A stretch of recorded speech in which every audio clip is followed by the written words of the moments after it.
मुसलमानों, सबसे पहले तो आप लोग सावधान हो जाओ, क्योंकि जिस तरह से मुसलमानों के ख़िलाफ़ कार्रवाई की जा रही है और मुसलमानों को जिस तरह से निशाने पर लाया जा रहा है, आप लोग ये मान लीजिए कि एक हिंदू शख्स, जी हाँ, दिग्विजय सिंह ने इस बात का खुलासा किया है कि किस तरह से मुसलमानों के ख़िलाफ़ अगर कोई केस होता है तो उनको जेल में डाल दिया जाता है, और अगर अदर रिलीजन के लोग होते हैं तो उनको किस तरह से रिहा कर दिया जाता है।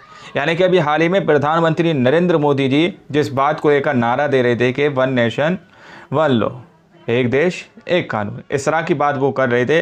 अब उसी चीज़ को लेकर, मुसलमानों को लेकर बार बार लोग सवाल इस तरह के उठाते हैं कि आखिर मुसलमानों को लेकर दो कानून जैसी प्रतिक्रिया क्यों सामने निकल कर आते हैं।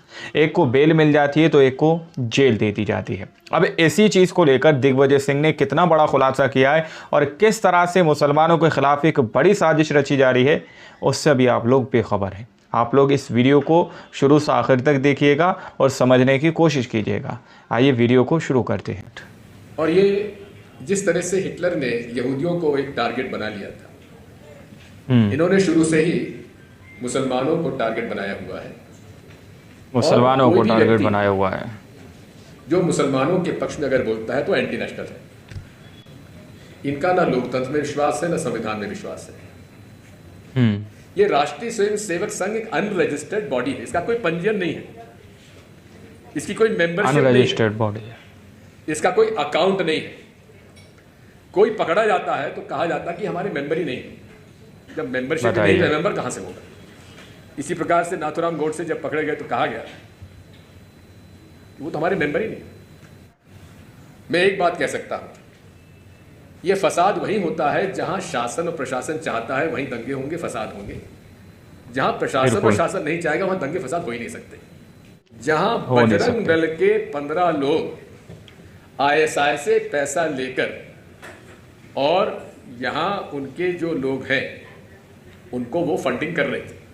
कौन? बजरंग दल के लोग। और ये कार्यकाल मेरा नहीं था, ये भारतीय जनता पार्टी के कार्यकाल में ही ये लोग पकड़े गए। लेकिन वो लोग जिनके पास स्पष्ट प्रमाण था जिनके खिलाफ कि ये आईएसआई से पैसा लेकर और यहाँ के लोगों को फंडिंग कर रहे हैं, उनके खिलाफ साधारण मुकदमे में केस दायर हुआ। यूएपीए नहीं लगा, यूएपीए नहीं लगा, साधारण मामले में। बताइए, आईएसआई से पैसा लेने के बाद आज अपूर्वानंद जी का मैं आभारी हूँ जो मुझे आप सब लोगों के बीच में आने का मौका दिया। और सुनिए, नरगिस जी, डॉक्टर सईद साहब, किस तरह से मुसलमानों को निशाना बनाया जाता है, समझने की कोशिश कीजिएगा। कि जो भावना है, जो दर्द है, वो हम सब लोगों के सामने उन्होंने प्रस्तुत किया, और होना स्वाभाविक भी है। लोगों को इस बात से आश्चर्य होता है कि ऐसा ये क्यों हो रहा है। मुझे नहीं है। मैं उस इलाके से आता हूं जहां राष्ट्रीय स्वयं सेवक संघ को एक नर्सरी कहा जाता है, और मैं शुरू से इन लोगों से बहुत निकट से मेरी मित्रता इन लोगों के साथ रही है। इनको मैं पहचानता हूं। इनका ना लोकतंत्र में विश्वास है, ना संविधान में विश्वास है। और ये जिस तरह से हिटलर ने यहूदियों को एक टारगेट बना लिया था, इन्होंने शुरू से ही मुसलमानों को टारगेट बनाया हुआ है। मुसलमानों को टारगेट बनाया हुआ है। जो मुसलमानों के पक्ष में अगर बोलता है तो एंटी नेशनल है। ये मानसिकता जो है, कोई सपोर्ट में भी नहीं खड़ा हो सकता है। और यही हम लोग के सामने खतरा था, है और रहेगा। खतरा था, जिस है और रहेगा, प्रकार बिल्कुल। से इस विचारधारा ने हर स्तर पर इन्फिल्ट्रेशन किया हुआ है, हर क्षेत्र में इन्फिल्ट्रेशन किया हुआ है, ये हमारे लोकतंत्र के लिए भी खतरा है और हमारे संविधान के लिए भी खतरा है। इनका मुखौटा जो है वो हर चेहरे पर इनका मुखौटा है। न जाने आप लोगों कितनों को मालूम है ये राष्ट्रीय स्वयं सेवक संघ एक अनरजिस्टर्ड बॉडी है, इसका कोई पंजीयन नहीं है, इसकी कोई मेंबरशिप नहीं है, इसका कोई अकाउंट नहीं है। कोई पकड़ा जाता है तो कहा जाता है कि हमारे मेंबर ही नहीं है। जब मेंबरशिप ही नहीं तो मेंबर कहां से होगा? इसी प्रकार से नाथूराम गोडसे जब पकड़े गए तो कहा गया कि वो तो हमारे मेंबर ही नहीं। बात वही है, ये लड़ाई लंबी है और किस तरह से इन्होंने हर सिस्टम में घुसपैठ किया हुआ है, चाहे इंटेलिजेंस ब्यूरो हो, चाहे यूपीएससी हो, चाहे जुडिशरी हो, चाहे ऑल इंडिया सर्विसेज हो, कुछ भी हो, हर चीज में गंभीरता से विचार विमर्श करने की आवश्यकता है। बिल्कुल। जो हमारे कॉमरेड ने बात की, दीपांकर जी ने, मैं उनसे पूरी तरह सहमत हूँ। ये लड़ाई हम सभी को लड़नी पड़ेगी। अभी पोटा और बिल्कुल लड़नी पड़ेगी। टाडा के बारे में बात हुई। मैं 10 साल तक मुख्यमंत्री रहा, मैंने ना पोटा में कोई केस रजिस्टर किया, ना मैंने टाडा में कोई केस रजिस्टर किया। और उस समय मैंने शपथ ली थी जिस समय बाबरी मस्जिद शहीद हुई थी, और उसके बाद ही मुझे मुख्यमंत्री बनने का मौका मिला था, जहाँ 15 दिन में दंगे फसाद हो रहे थे। जबकि मध्य प्रदेश में तो इसका एक बहुत बड़ा इतिहास है। लेकिन मैं एक बात कह सकता हूँ, ये फसाद वहीं होता है जहाँ शासन और प्रशासन चाहता है वहीं दंगे होंगे, फसाद होंगे। जहाँ प्रशासन और शासन नहीं चाहेगा वहाँ दंगे फसाद हो ही नहीं सकते। और इसीलिए मैं दावे के साथ इस बात कहता हूँ, मुझे इस बात का गर्व भी है, मेरे कार्यकाल में एक भी मध्य प्रदेश में दंगा फसाद की ऐसे हालात नहीं हुए। हाँ, छोटी मोटी बातें होती थी, लेकिन कहीं भी 24 घंटे से ज़्यादा ये बात नहीं उछलती थी। मैं इस बात को कहना चाहता हूँ कि जो आज बात होती है बेल नियम है और जेल अपवाद है। अपवाद है, बिल्कुल। बेल एक नियम है। लेकिन क्या कारण है, ऐसा हमारे बहन ने कहा, ये क्या कारण है कि मुसलमानों के जहां बात आती है वहां अपवाद हो जाता है और बाकी सब अपवाद हो जाता है, उनको जेल में डाल दिया जाता है। मैं आपको एक मध्य प्रदेश का उदाहरण देना चाहता हूं। बहुत बड़े बयानबाजी में हमारे प्रधानमंत्री जी, आज संयोग से उनका जन्मदिन भी है, उनको तो हार्दिक शुभकामनाएं। लेकिन संयोग है कि उन पर आज हम लोग यहाँ चर्चा करने के लिए पूर्वानंद जी ने मौका दिया। इन्होंने standing focus group of terror financing का गठन किया, यानी कि आतंकवादियों के पास पैसा कहां से पहुंच रहा है, इंपॉर्टेंट खबर है ये, समझने वाली बात है दोस्तों।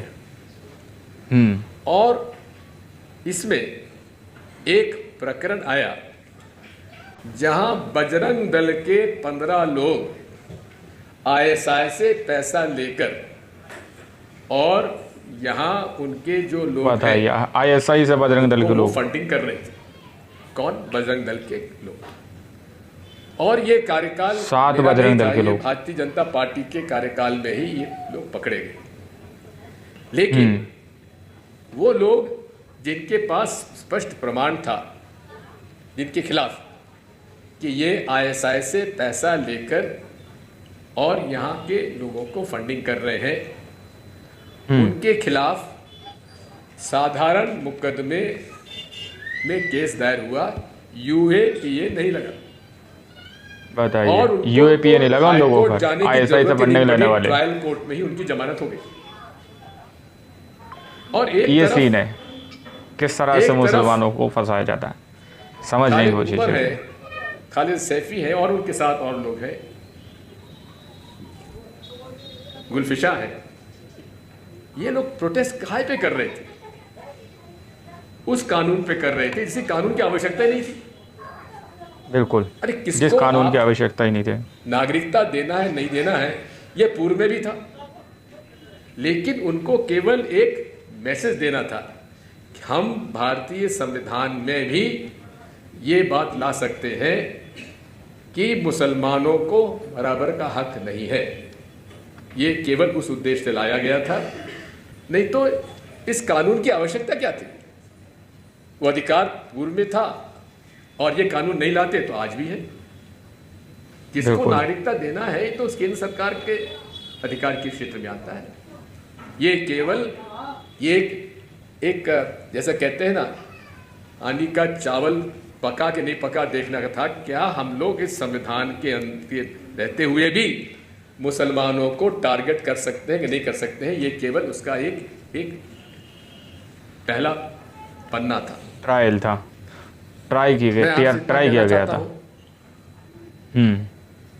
इस मामले में कॉमरेड ने ठीक कहा है कि ये लड़ाई हम सबको लड़नी पड़ेगी और इस लड़ाई लड़ने के लिए जैसा कि सामने हमारे वकील साहिबान ने कहा जो कि आखिर ये इतने ड्रैकोनियन लॉज लाने की आवश्यकता क्या है। बिल्कुल, इस बारे में मैं तो हमेशा से बड़ा लिबरल व्यू कर रहा हूं और इसलिए ट्रोल आर्मी का सबसे बड़ा टारगेट भी रहा हूं। उसकी मैं चिंता भी नहीं करता, क्योंकि जितना मैं ट्रोल करता हूं मैं तो अपने आप को उसका एक सर्टिफिकेट मानता हूं कि भाई बहुत बड़ी शाबाशी मुझे मिली है, इसलिए मुझे और तेजी से इस बात को करना चाहिए। इस वीडियो को आपने देखा, दिग्विजय सिंह ने बताया कि किस तरह से कुछ लोगों को ISI से फंडिंग लेते वक्त पकड़ा गया, यानी कि उन पर जुर्म भी साबित हो गया, लेकिन उनको किस तरह से कितनी आसानी से छोड़ दिया गया। उनके ऊपर UAPA का मुकदमा भी नहीं लगाया गया। अगर हम किसी, यानी कि अगर हम या आप या फिर कोई मुसलमान अगर इसकी कोई ऐसा चीज़ जो कि देश में नहीं होना चाहिए इसके ख़िलाफ़ भी अगर प्रोटेस्ट कर दे, जैसे कि अभी आपने बैनर में देखे बहुत सारे मुसलमान हैं जिनके फ़ोटोज़ लगे हुए हैं, जिनको सिर्फ प्रोटेस्ट करने की वजह से, प्रदर्शन करने की वजह से उनको हिरासत में ले लिया गया और जेलों के अंदर अभी तक रखा गया। तो आखिर उन पर सुनवाई कब होगी? आखिर उन बेकसूर मुसलमानों का क्या गुनाह है? तो इस चीज़ को लेकर दिग्विजय सिंह ने बताया कि मुसलमान टारगेट है, मुसलमान निशाने पर है। जिस तरह से यहूदियों को हिटलर ने निशाना बनाया उसी तरह से मुसलमानों को निशाना बनाया जा रहा है। दोस्तों, ये रिपोर्ट वाकई में बहुत कुछ बयां करती है मुसलमानों के लिए। अगर आपने गौर से सुनी होगी तो शायद आप लोगों की समझ में भी आ गई होगी। अगर आप लोगों ने नहीं सुनी तो दोबारा से आप लोग सुन लीजिएगा। आज की रिपोर्ट में फ़िलहाल इतना ही, मिलता है अगली वीडियो में। जब तक के लिए अपना ख्याल रखिएगा।